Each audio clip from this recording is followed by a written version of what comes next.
എല്ലാ കൂട്ടുകാർക്കും എൻ്റെ ചാനലിലേക്ക് ഒരിക്കൽ കൂടെ സ്വാഗതം. അപ്പോൾ അധികം നമുക്ക് വളച്ചു കെട്ടാതെ ടോപ്പിക്കിലേക്ക് പോവാം. നിങ്ങൾ ഓൾറെഡി ആ ടോപ്പിക് കണ്ടിട്ടുണ്ടാവും. എക്സ് പാർട്ട്ണർ തിരിച്ചു വരുമോ അതോ ഒരു റീയൂണിയന് സാധ്യതയുണ്ടോ? അതാണ് നമ്മുടെ ഇന്നത്തെ ടോപ്പിക്ക്. അപ്പോൾ അതിൽ ഞാൻ കുറച്ച് മെഡിറ്റേറ്റ് ചെയ്തിട്ടുണ്ടായിരുന്നു. അപ്പോൾ അധികം വൈകാതെ നമുക്ക് നേരെ റീഡിങ്ങിലേക്ക് പോവാം. എക്സ് പാർട്ട്ണർ തിരിച്ചു വരുമോ, ഒരു റീയൂണിയന് സാധ്യതയുണ്ടോ എന്ന് നമുക്ക് നോക്കാം. ഒരുപാട് പേർക്ക് മനസ്സിലുള്ള ഒരു ആഗ്രഹമാണ് ഒരു റീയൂണിയൻ വേണം, അല്ലെങ്കിൽ ഒരു ചാൻസും കൂടെ ലൈഫിൽ വേണം എന്ന് ആഗ്രഹിക്കുന്നവരാണ്. ഒരു പക്ഷേ ഡിവോഴ്സിന് ആപ്ലിക്കേഷൻ കൊടുത്തിട്ടുള്ള ആൾക്കാരായിരിക്കാം, അല്ലെങ്കിൽ ഡിവോഴ്സ് ആയിട്ടുണ്ടാവാം, വേറെ എന്തെങ്കിലും ഇഷ്യൂസ് കൊണ്ട് പിണങ്ങി പോയിട്ടുണ്ടാവാം, അല്ലെങ്കിൽ പിരിയാനായിട്ട് പല കാരണങ്ങളിൽ ഉണ്ടായിട്ടുണ്ടാവാം.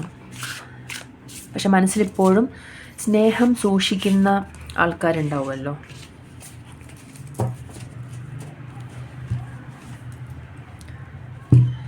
നമുക്ക് 2 കാർഡ് കിട്ടിയിട്ടുണ്ട്. ഈ 2 കാർഡും ഒരു പോസിറ്റീവ് കാർഡാണ്. ഒരു കാർഡിൽ പറയുന്നത് നിങ്ങളുടെ മനസ്സിലുള്ള ആഗ്രഹം എന്താണോ അത് ഈ യൂണിവേഴ്സ് നിങ്ങളിൽ എത്തിക്കാനായിട്ട് ശ്രമിക്കുന്നതായിട്ടാണ് കാണുന്നത്. നിങ്ങൾക്ക് എന്താണോ വേണ്ടത്, നിങ്ങളുടെ ഉള്ളിൽ നിങ്ങൾ എന്താഗ്രഹിച്ചാലും നടക്കുന്ന ഒരു സമയമാണ്. അപ്പോൾ റീയൂണിയന് വേണ്ടി നിങ്ങൾ മാനിഫെസ്റ്റ് ചെയ്യുകയാണെങ്കിൽ ആ റീയൂണിയൻ നടക്കും എന്ന് തന്നെയാണ് മനസ്സിലാവുന്നത്. അതുപോലെ ചില ആൾക്കാർക്ക് നിങ്ങൾ വളരെ ലോജിക്കലായിട്ട് ചിന്തിക്കുന്ന ആൾക്കാരാണ്. അപ്പോൾ നിങ്ങളുടെ മനസ്സ് പറയുന്നുണ്ടാവും ഈ ഒരു റീയൂണിയന് സാധ്യതയില്ല എന്നൊരു പക്ഷെ പറയുന്നുണ്ടാവും. നമുക്ക് നോക്കിയിട്ടുണ്ടെങ്കിൽ ഇത് രണ്ടും ഇൻ്റർലിങ്ക്ഡ് ആണ്. ഇതിനകത്തും ഒരു ഭൂമി പോലത്തെ ഒരു സാധനം പിടിച്ചിട്ടാണ് ഒരു എംബ്രർ ഇരിക്കുന്നത്. അതായത് എല്ലാം ആഗ്രഹിച്ച പോലെ കീഴടക്കാനായിട്ട് സാധിക്കുന്ന ഒരു സിറ്റുവേഷനാണ് വരുന്നത്. ആഗ്രഹിക്കുന്നത് മുഴുവൻ കീഴടക്കാനായിട്ട് പറ്റുന്ന ഒരു സംഭവമാണ് വരുന്നത്. അപ്പോൾ റീയൂണിയന് വേണ്ടി ആഗ്രഹിക്കുന്ന ആൾക്കാരിൽ ഒരു 80% ആൾക്കാർക്കും അതൊരു പോസിറ്റീവ് റെസ്പോൺസ് ആയിട്ടാണ് കാണുന്നത്.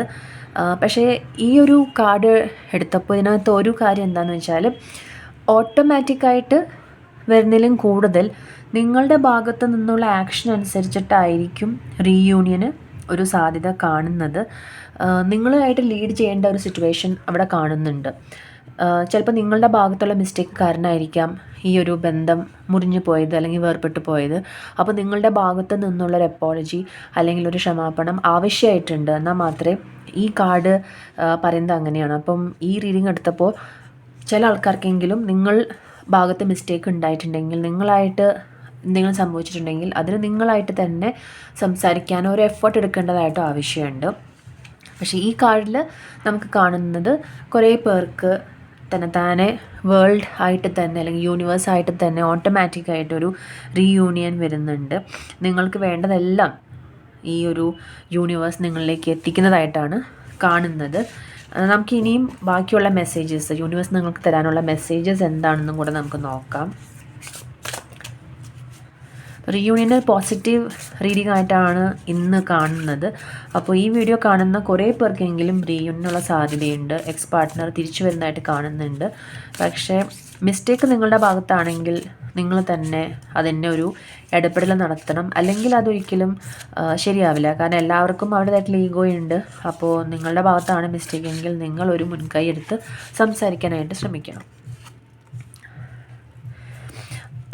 സോൾ മെസ്സേജ് നമുക്ക് വരുന്നത് എന്താണെന്ന് വെച്ചാൽ, I am willing to see things clearly no matter the outcome.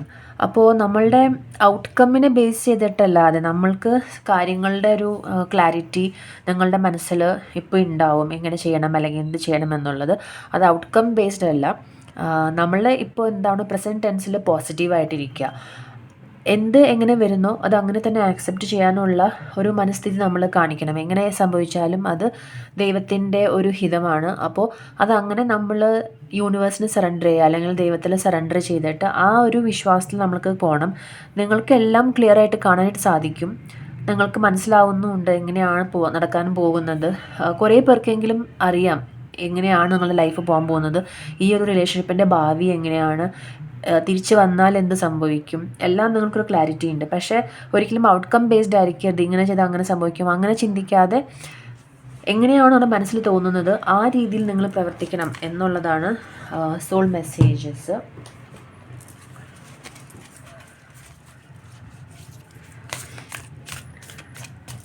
എന്തെങ്കിലും ഹിഡൻ മെസ്സേജസ് ഉണ്ടോ എന്ന് നമുക്ക് നോക്കാം.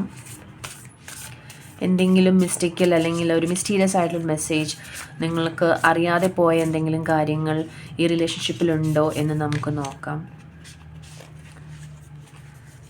നമുക്ക് കിട്ടിയിരിക്കുന്നത് ഡ്രീം ആൻഡ് ജേർണി കാർഡാണ്. അപ്പോൾ നിങ്ങൾ മനസ്സിലാക്കാതെ പോയൊരു കാര്യം, നിങ്ങളുടെ വ്യക്തി ഒരുപാട് നിങ്ങളുമായിട്ടുള്ള ഒരു ലൈഫ് സ്വപ്നം കണ്ടിരുന്ന വ്യക്തിയാണ്. നിങ്ങളതിനെ ഒരുപാട് സംശയിച്ചിട്ടുണ്ട്.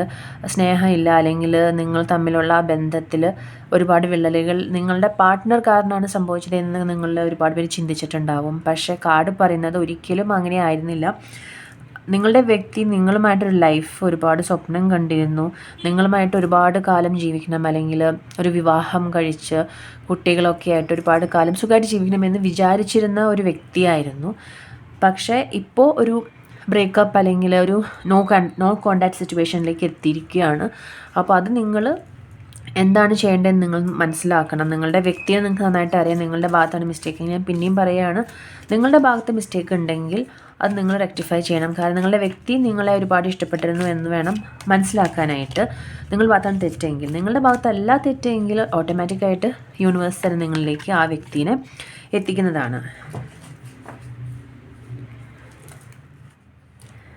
വേറൊരു സോൾ മെസ്സേജ് എന്താണെന്ന് പറഞ്ഞാൽ, റിലേഷൻഷിപ്പിൽ നിങ്ങൾക്ക് എന്തെങ്കിലും അസൂയോ അല്ലെങ്കിൽ നിങ്ങൾക്ക് എന്തെങ്കിലും ഒരു കുറവുകളുണ്ടെന്നുള്ള തോന്നലുകളോ, അല്ലെങ്കിൽ നിങ്ങൾ ഒരാളെക്കാളും മുകളിലാണെന്നുള്ള സുപ്പീരിയോറിറ്റി അല്ലെങ്കിൽ ഇൻഫീരിയോറിറ്റി കോംപ്ലക്സ് ഉണ്ടെങ്കിൽ ആ റിലേഷൻഷിപ്പ് ഒരിക്കലും പ്രശ്നമാവില്ല. ഒരുപാട് അങ്ങനെ നിങ്ങളുടെ ആ ലൈഫ് സെറ്റാവില്ല. ഒരുപാട് ഇഷ്യൂസും അങ്ങനത്തെ പ്രശ്നങ്ങളിലേക്ക് ചെന്നെത്തുകയാണ് ചെയ്യുക. അപ്പോൾ ഈ ഒരു കാർഡിന് മനസ്സിലാവുന്നത്, I M same as everybody but with different challenges. നമ്മൾ ഒരു വ്യക്തിനേക്കാളും മുകളിലോ താഴെയോ അല്ല, നമ്മളെല്ലാവരും ഒരുപോലെയാണ്. ചില കഴിവുകൾ ചിലർക്ക് കൂടുതലുണ്ടാവും, ചിലർക്ക് കുറവായിരിക്കും. പക്ഷെ അതിൻ്റെ ബേസിസിലായിരിക്കരുത് നമ്മൾ ഒരു ഡിസിഷൻ എടുക്കുന്നതോ, അല്ലെങ്കിൽ ഒരാളെ മോശപ്പെടുത്താൻ വേണ്ടിയിട്ടോ, അല്ലെങ്കിൽ ഒരു റിലേഷൻഷിപ്പ് എന്ന് പറഞ്ഞിട്ടുണ്ടെങ്കിൽ അത് പ്യുവർ സ്നേഹത്തിൻ്റെ ബേസിസിലായിരിക്കണം. മറ്റുള്ളവരെ കാണിക്കാനോ അല്ലെങ്കിൽ ഞാൻ കുറച്ചും കൂടെ ബെറ്റർ ആണെന്ന് കാണിക്കാനോ അങ്ങനെയുള്ള ഒരു സുപ്പീരിയോറിറ്റിയോ അല്ലെങ്കിൽ ഇൻഫീരിയോറിറ്റിയോ കോംപ്ലക്സിന് വേണ്ടിയുള്ളതായിരിക്കരുത് റിലേഷൻഷിപ്പ്. കാരണം ഇന്നത്തെ ഒരു ഇതിൽ മനസ്സിലാക്കുന്നത്, ഈ റീഡിങ് കാണുന്നതിൽ ഒരുപാട് പേർക്ക് ഈ റിലേഷൻഷിപ്പ് പോകാനുള്ളൊരു കാരണം ഈ സുപ്പീരിയോറിറ്റി കോംപ്ലക്സോ അല്ലെങ്കിൽ ഇൻഫീരിയോറിറ്റിയോ കോംപ്ലക്സ് കാരണം കൊണ്ടാണ്. അപ്പോൾ അതിൽ നമ്മൾ കുറച്ച് വർക്കൗട്ട് ചെയ്യേണ്ടി വരും. എന്തെങ്കിലും ഇഷ്യൂസ് അങ്ങനത്തെ ഉണ്ടായിട്ടുണ്ട് എങ്കിൽ നിങ്ങൾ അതിനു വേണ്ടി ഒരുപാട് വർക്ക് ചെയ്യേണ്ടി വരും. ഇങ്ങനെയുള്ളൊരു ക്യാരക്ടേഴ്സ് നമുക്ക് പെട്ടെന്ന് മാറ്റാൻ പറ്റില്ല. നമുക്ക് എന്തെങ്കിലും ഇൻഫീരിയോറിറ്റി കോംപ്ലക്സ് ഉണ്ടെങ്കിൽ ആദ്യം നമ്മൾ ചെയ്യേണ്ടത് ആ ഇൻഫീരിയോറിറ്റി കോംപ്ലക്സ് എന്തുകൊണ്ട് വരുന്നു എന്ന് മനസ്സിലാക്കലാണ്. പൊതുവേ അത് വരുന്നത് നമുക്ക് മറ്റുള്ളവരെ കാണിക്കാൻ വേണ്ടിയിട്ടോ, അല്ലെങ്കിൽ നമ്മൾ ഇഷ്ടപ്പെടുന്ന വ്യക്തിക്ക് നമ്മൾ എന്തെങ്കിലും ഒരു ഇൻസെക്യൂരിറ്റി ഫീൽ ചെയ്യുമ്പോഴോ ഒക്കെയാണ് നമുക്ക് സ്ലോലി ആ സുപ്പീരിയോറിറ്റി അല്ലെങ്കിൽ ഇൻഫീരിയോറിറ്റി കോംപ്ലക്സ് വരുന്നത്. യഥാർത്ഥ സ്നേഹത്തിൽ ഈഗോ അല്ലെങ്കിൽ ഞാൻ എന്നുള്ള ചിന്തകളോ ഒന്നും ഉണ്ടാവില്ല. നമ്മളെല്ലാവരും എന്താ പറയുക, ഒരു ആത്മാവായിട്ടിരിക്കുന്ന ഒരു അവസ്ഥയാണല്ലോ സ്നേഹം. അപ്പോൾ ആ ഒരു സ്നേഹം ഉണ്ട് എങ്കിൽ നമുക്ക് വേറെ ഒരു ഇമോഷൻസും അവിടെ ഉണ്ടാവില്ല. സ്നേഹം തന്നെയായിരിക്കും വലുത്. നമുക്ക് സാക്രിഫൈസ് ചെയ്യാൻ റെഡി ആയിരിക്കും. ആ ഒരു വ്യക്തിക്ക് വേണ്ടി കോംപ്രമൈസ് ചെയ്യാൻ നമ്മൾ റെഡി ആയിരിക്കും. അപ്പോൾ എവിടെയാണ് ഇഷ്യൂ എന്നുള്ളത് നമ്മൾ മനസ്സിലാക്കിയിട്ട് വേണം, അതനുസരിച്ച് വേണം നമ്മൾ ആ ഒരു പോരായ്മ കറക്റ്റ് ചെയ്യാൻ. അല്ലെങ്കിൽ നമ്മുടെ റിലേഷൻഷിപ്പിൽ ഇനിയും ബ്രേക്കപ്സ് ഉണ്ടാവും. എത്ര റിലേഷൻഷിപ്പ് സ്റ്റാർട്ട് ചെയ്താലും പഴയ ആൾ വന്നാലും ശാശ്വതമായിട്ടിരിക്കാനുള്ള സാധ്യത വളരെ കുറവാണ്. Look deep within your heart and you will feel my love. My love for you is as deep as the ocean. അപ്പോൾ ഇന്നത്തെ നമ്മുടെ ലാസ്റ്റത്തെ മെസ്സേജ് എന്ന് പറയുന്നത് ഇതാണ്. അപ്പോൾ നിങ്ങളുടെ വ്യക്തിക്ക് നിങ്ങളോട് പറയാനുള്ള മെസ്സേജ് എന്ന് പറഞ്ഞിട്ടുണ്ടെങ്കിൽ, look deep within your heart. നിങ്ങളുടെ ഹൃദയത്തിൽ നിങ്ങൾ നോക്കിയിട്ടുണ്ടെങ്കിൽ എൻ്റെ സ്നേഹം നിങ്ങൾക്ക് മനസ്സിലാകും എന്നുള്ളതാണ് നിങ്ങളുടെ വ്യക്തിക്ക് നിങ്ങളോട് പറയാനുള്ള മെസ്സേജ്, നിങ്ങളുടെ എക്സ് പാർട്ട്ണർ നിങ്ങളോട് പറയാനുള്ള മെസ്സേജ്. അപ്പോൾ ഈ ഒരു റീഡിംഗ് എന്ന് പറയുന്നത് എനിക്ക് മനസ്സിലാകുന്നത്, ഈ റീഡിംഗ് കാണാൻ പോകുന്ന ഒരുപാട് പേർക്ക് ഈ റീഡിംഗ് മാച്ചായിട്ട് വരും. കുറച്ച് പേർക്ക് ചിലപ്പം റെസനേറ്റ് ആയില്ല എന്ന് വരും. That's fine. ആർക്കാണ് റെസനേറ്റ് ആയിട്ട് വരുന്നത് അവർക്ക് ഇത് ആക്സെപ്റ്റ് ചെയ്യാം. പക്ഷേ നിങ്ങളുടെ വ്യക്തിയുടെ സ്നേഹം യഥാർത്ഥമാണ് എന്നാണ് യൂണിവേഴ്സ് നിങ്ങളോട് പറയുന്നത്. അപ്പോൾ എല്ലാവർക്കും ഇന്നത്തെ റീഡിംഗ് ഇഷ്ടപ്പെട്ടു എന്ന് ഞാൻ വിചാരിക്കുന്നു. എല്ലാവരും ഹാപ്പിയായും സേഫായും ഇരിക്കുമെന്ന് വിചാരിക്കുന്നു. അടുത്ത വീഡിയോയിൽ നമുക്ക് വീണ്ടും കാണാം. ശുഭരാത്രി. എല്ലാവരും സുഖമായിട്ട് ഉറങ്ങൂ. നാളെ നല്ലൊരു ദിവസം നിങ്ങൾക്കുണ്ടാകട്ടെ. നിങ്ങളുടെ ആഗ്രഹങ്ങളും പ്രതീക്ഷകളും എല്ലാം സക്സസ്ഫുള്ളായിട്ട് വരട്ടെ എന്ന് ആശംസിക്കുന്നു. Thank you for watching.